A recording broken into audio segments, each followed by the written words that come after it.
नमस्कार, आपण बघत आहात CTV न्यूज. नजर प्रत्येक बातमीवर. हिंदी आणि मराठी भाषेत बातम्या प्रसारित करणारे जिल्ह्यातील एकमेव channel. Sponsored by Sukhkarta associates. आणि आता पाहूया गेल्या 24 तासातील बातम्या पटापट. चंद्रपूरचे अपक्ष आमदार किशोर जोरगेवार यांच्या भाजपा पक्ष प्रवेशाची चर्चा रंगत असतानाच भाजपाचे जुने निष्ठावंत कार्यकर्ते आणि पालकमंत्री सुधीर मुनगंटीवार यांचे खंदे समर्थक ब्रिजभूषण पाजारे यांनी थेट किशोर जोरगेवार यांना आवाहन देत पंतप्रधान नरेंद्र मोदी यांच्या विरोधातील वक्तव्य जाहीर करण्याचे आवाहन केल्याने राजकीय वर्तुळात एकच खळबळ उडाली आहे. या प्रकरणातील विशेष रिपोर्ट संध्याकाळच्या बुलेटिन मध्ये अवश्य बघा. महाराष्ट्रात अल्पवयीन विद्यार्थिनी सुरक्षित नाहीत याचा प्रत्यय दर 2 दिवसांनी येत असल्याने शाळेतील अल्पवयीन चिमुरड्यावर अत्याचार करणाऱ्या आरोपींना थेट फाशी द्यावी अशी मागणी आता नागरिकांनी केली आहे. पुण्यातील नामांकित शाळेतील स्कूल बस चालकाने 2-6 वर्षीय अल्पवयीन चिमुरड्यावर धावत्या बसमध्ये अत्याचार केल्याची घटना उघडकीस आली आहे. 45 वर्षीय वाहन चालकाला पोस्को अंतर्गत अटक करण्यात आली असली तरी त्याला फाशी देण्याची मागणी पालकांनी केली आहे. विदर्भातले कोणतेही शहर असो, पाऊस पडला की नाल्या तुंबतात आणि त्यामुळे रस्त्यावर घाणीसह पावसाचे पाणी प्रचंड प्रमाणात जमा होते. अशाच एका घटनेत वरोरा शहरात 2 ऑक्टोबरला झालेल्या पावसाने आंबेडकर चौक ते नेहरू चौक या मार्गावर जाणाऱ्या नागरिकांची एकच तारांबळ उडाली. वास्तविकता पावसाच्या पूर्वीच नाल्या स्वच्छ करण्याचे काम हे नगर परिषदेकडे असते, परंतु नगर परिषदेने दुर्लक्ष केल्यामुळे अनेक नाल्या आजही तुंबलेल्या अवस्थेत आहेत आणि यदा कदाचित कोसळणारा पाऊस या नाल्यांची वास्तविकता दाखवून जातो. ब्रह्मपुरी वन विभागाअंतर्गत येणाऱ्या नागभीड वन परिक्षेत्रात चिंचोली गावाजवळ वाघाचा एक बछडा विहिरीत पडला. ही बाब शेतमजुराच्या लक्षात आल्याने त्याने वन विभागाला कळवले. वन विभागाची चमू घटनास्थळी दाखल होऊन त्यांनी सुरक्षितरित्या त्या वाघाच्या बछड्याला विहिरीतून बाहेर काढले आणि घटनास्थळापासून काही अंतरावर त्याला ठेवले. त्यानंतर थोड्याच वेळात त्या बछड्याची आई येऊन त्याला घेऊन गेली. बल्लारशाह चंद्रपूर ते मुंबई, बल्लारशाह चंद्रपूर ते पुणे अशा थेट रेल्वे गाड्यांची सोय रेल्वे विभागाने न केल्यास यापुढे या मार्गावरून होणाऱ्या कोळसा किंवा खनिज वाहून नेणाऱ्या वाघिणींना मज्जाव करण्यात येणार असल्याची घोषणा जनविकास सेनेचे संस्थापक अध्यक्ष पप्पू देशमुख यांनी केली आहे.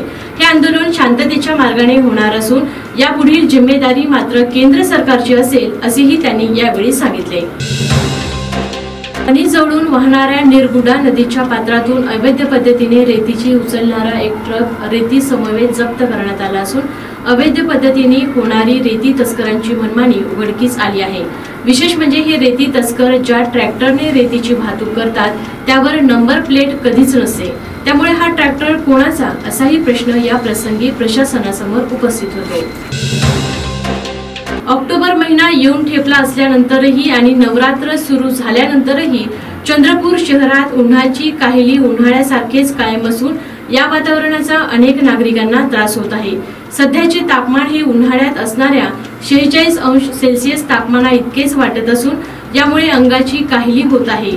अशा वातावरणामुळे शहरात डेंग्यूचे मच्छर आणि इतर रोगांची उत्पत्ती प्रचंड प्रमाणात होत आहे. सध्या घडीला शहरात डेंग्यूचे अनेक रुग्ण असून चिकनगुन्याचेही रुग्ण त्याच प्रमाणात दवाखान्यात आढळून येत आहे. भद्रावती तालुक्यातील गुडगाव, वायगाव आणि वडगाव या परिसरात वाघाने ठाण मांडले असून हा भाग घरगुती जनावरांचा बळी घेत असल्याच्या घटना उघडकीस येत आहे.